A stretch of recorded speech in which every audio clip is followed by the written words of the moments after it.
وہ عورتیں بہت خوش نصیب ہوتی ہیں جو اپنے خامدوں کی رسپیکٹ کرتی ہیں اور اس ذریعے سے اپنے رب کی جو ہے وہ پسندیدہ بندیاں بن جاتی ہیں۔ حدیث مبارکہ ہے کہ نبی علیہ السلام کے زمانے میں ایک صحابی کی شادی ہوئی تو ایک ڈبل سٹوری گھر تھا، تو نیچے ماں باپ رہتے تھے عورت کے، اور اوپر کی سٹوری پہ ہسبینڈ اپنی وائف کے ساتھ رہتا تھا۔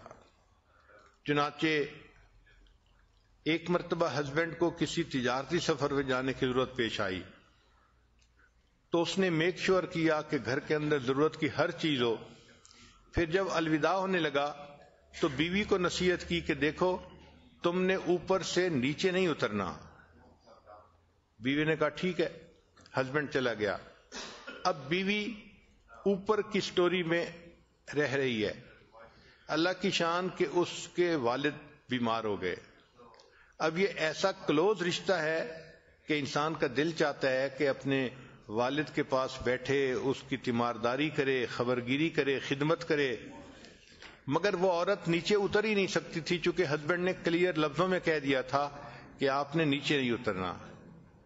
اب جب وہ نیچے نہیں اتر سکتی تھی تو اس نے نبی علیہ السلام کی خدمت میں پیغام بھیجا، اے اللہ کے حبیب صلی اللہ علیہ وسلم، میرے خامد جب سفر پر جانے لگے تو انہوں نے کلیئر لفظوں میں مجھے کہا تھا کہ تم نے نیچے نہیں اترنا، لیکن اب سچویشن ایک نئی ڈیولپ ہو گئی ہے کہ میرے والد بیمار ہو گئے ہیں، تو کیا میں ان کی تیمارداری کے لیے نیچے اتر سکتی ہوں؟ نبی علیہ الصلوۃ والسلام نے فرمایا کہ نہیں، جو تمہیں تمہارے خامد نے کہا تم اسی پر عمل کرو۔ چنانچہ وہ عورت نیچے نہیں اتری۔ والد کی طبیعت خراب ہوتی گئی حتیٰ کہ والد کی وفات ہو گئی۔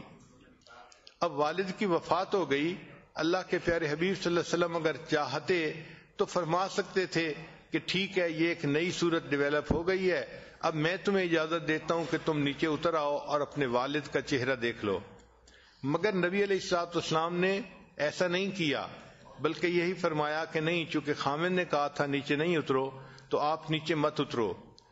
اب اس کی والد کو نہلایا گیا، کفن دیا گیا اور اس کا جنازہ گھر سے نکلا، اور یہ خاتون، یہ لڑکی ایسی تھی جو اپنے باپ کا آخری دفعہ چہرہ بھی نہیں دیکھ سکی۔ آپ اندازہ لگا سکتی ہیں کہ ایموشنلی اس کے لیے یہ کتنا ڈیفیکلٹ کام تھا، لیکن وہ صحابیہ تھی، اس نے نبی علیہ الصلوۃ والسلام کی بات پر عمل کر دکھایا اور اپنے خامند کی بات کو پکا رکھا، خود اوپر رہی، نیچے نہیں اتری۔ خیر والد کا جنازہ ہو گیا۔ حدیث مبارکہ میں ہے کہ جب جنازہ پڑھ کے نبی علیہ السلام تشریف لائے تو نبی علیہ السلام نے اس عورت کو پیغام بھیجا کہ چونکہ تم نے اپنے خامند کی بات کی لاج رکھی اور نیچے نہیں اتری، تمہارے اس عمل کی وجہ سے اللہ تعالی نے تمہارے والد کے تمام گناہوں کو معاف فرما دیا اور اس کو جنت عطا فرما دی۔ تو اس سے اندازہ لگائیں کہ شریعت کی نظر میں خامند کی بات کی کتنی اہمیت ہوتی ہے۔